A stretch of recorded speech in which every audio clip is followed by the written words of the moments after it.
Good morning, guys.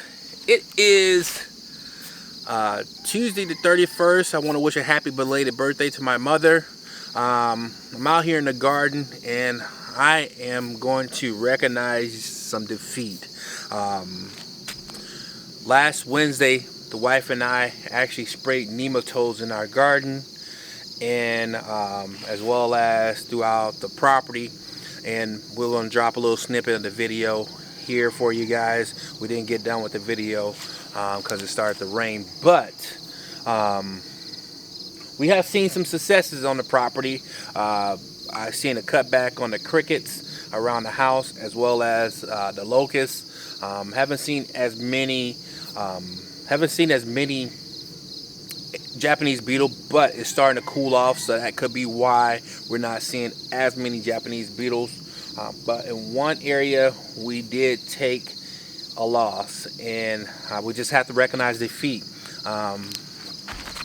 I did heavily spray nematodes all throughout the garden, especially on this spaghetti squash, and which in the video we'll show you guys how nice that spaghetti squash was looking. You can just see how big the plant is, and this is just one plant.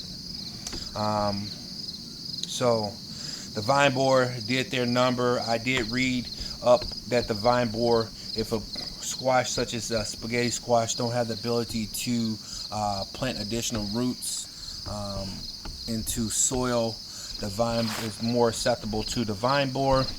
And in this case, they did do their number. Fortunately, we do have quite a bit of mature fruit on here. So we're going to go ahead and harvest this fruit.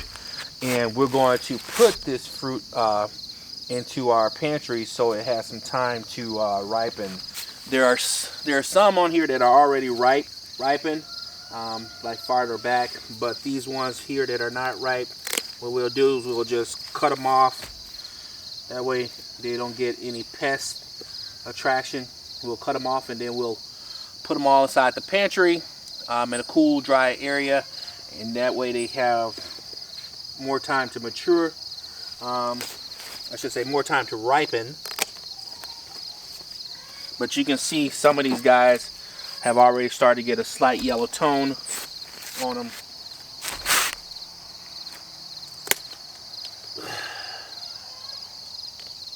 And this is why you don't buy tools from the dollar store. I went to go cut through a spaghetti squash and it broke. And as you guys probably know, Mrs. Madison has threatened the safety of some of my tools, so they are in hiding for their safety. But I'm here to say I'm not worried at all. Bring it, Miss Madison. Bring it. And it shall be brought. That's all I gotta say about that. Now I'm gonna go get my good tool that I paid some dollars for. And if anything happens, there's gonna be a pumpkin carving for real, though. I'll be back. I got my good tool. So I had to get those little doll ones, so if they get broken by you know who, no harm, no foul. But back to this pumpkin situation. Really, Jamie? Really? You whine about the stem of a pumpkin? Let's go back. And I'm just going to say 10 millimeter socket that's been missing for over 10 years that you promised to replace and have yet to replace. That's right. Everybody knows the sanctity of a man's tools is all he has. And if you disrupt that, you tamper with the man's heart. Now,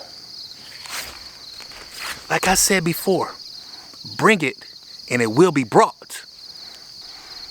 Remember what I said, people. 10 millimeter socket. And that's just that's just the tip of the iceberg. I got many stories from the last 21 years that she have decimated tools of mine.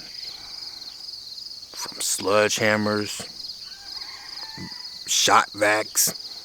I had to put extended warranty on all our vacuum cleaners because of her. Like every vacuum cleaner we have in the house has an extended warranty on it. Somebody don't believe in cleaning out the filters and bags. You want to vacuum, but you don't want to clean out the bags. Just saying. But I ain't gonna air out all our dirty laundry. I'm just gonna leave it like that.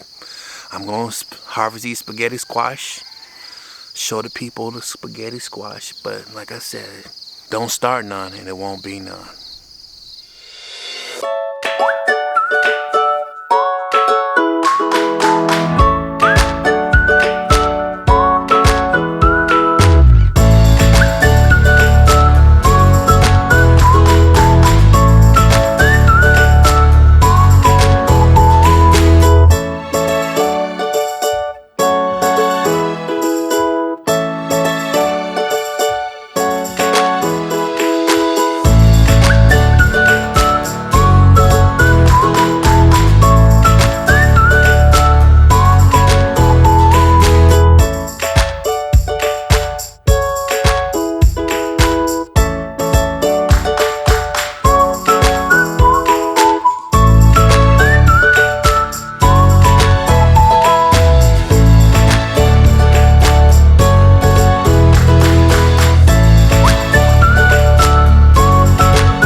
Alright guys, all in all, not a bad harvest. We actually got 37 spaghetti squash off that one plant.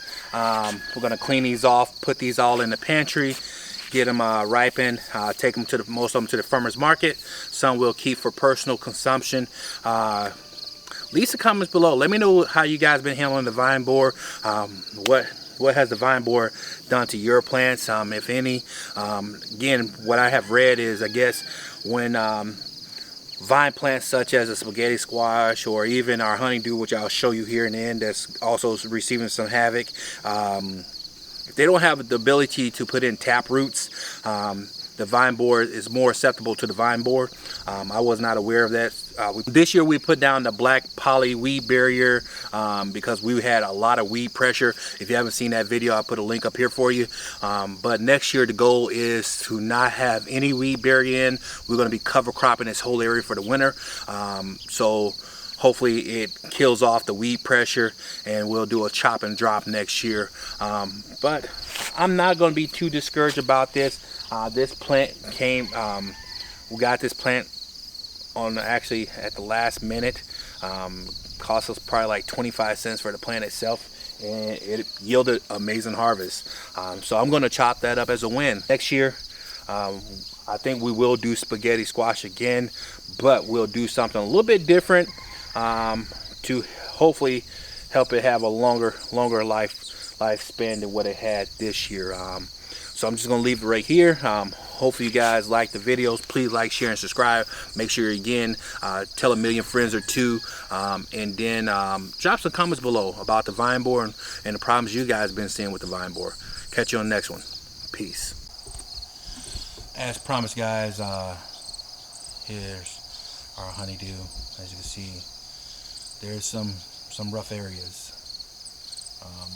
We've been fortunate though. We have got several honeydews in there. We already harvested probably like 7. So in the coming weeks, we're more than likely pulling out the honeydew melons, and as well as the cucumbers. The watermelons have not had too much problem. I see a little bit, but not too crazy. We have quite a few watermelons on there as well. But